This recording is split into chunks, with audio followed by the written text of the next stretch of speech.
हा बांगडा आहे बघा, त्याचा शेप कसा झाला आहे यार. ॲक्च्युली हा चांगला बांगडा होता, हेल्दी होता, पण ह्याला मी आहे ना एका छोट्याशा डब्यात कोंबलं होतं मॅरिनेट करून, तर हा अकडला आहे आणि याला फ्रीजरमध्ये ठेवलं होतं.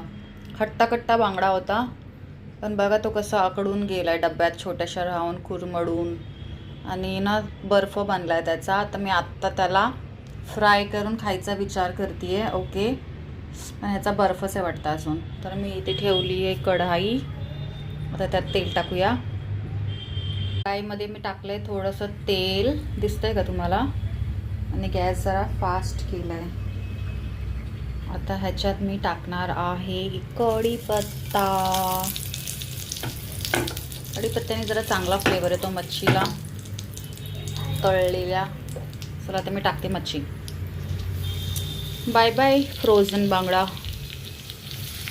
दुपारी मी तळला होता ना तर बाई सगळा कच्चाच होता माहिती आहे का. आता हा काय माहिती कसा तळला जाईल, बघूया. त्यावर ठेवलंय मी झाकण. असा झालाय यार, त्याला उलटा करूया आता. देवा परमेश्वरा, करपला बांगडा करपला.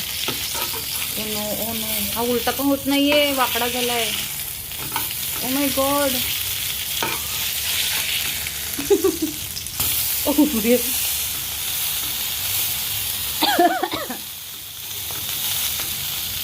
ओ नो, माझ्या बांगड्याला स्किनचा रोग झालाय वाटतं. हे बघा, त्याची स्किन निघाली आहे सगळी, बिचारा.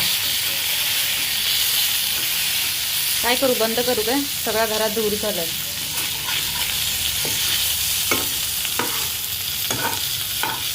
दोन मिनटं ठेवते ना कमी करून.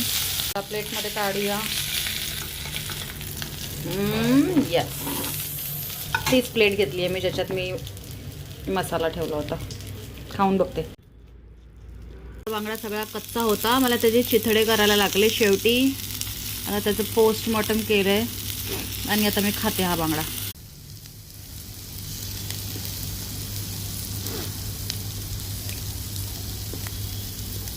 दुपारचा बांगडा पण असाच झाला होता. ते चव चांगली आहे, चव चांगली आहे, पण चिथडे करून खावं लागतं. बाय.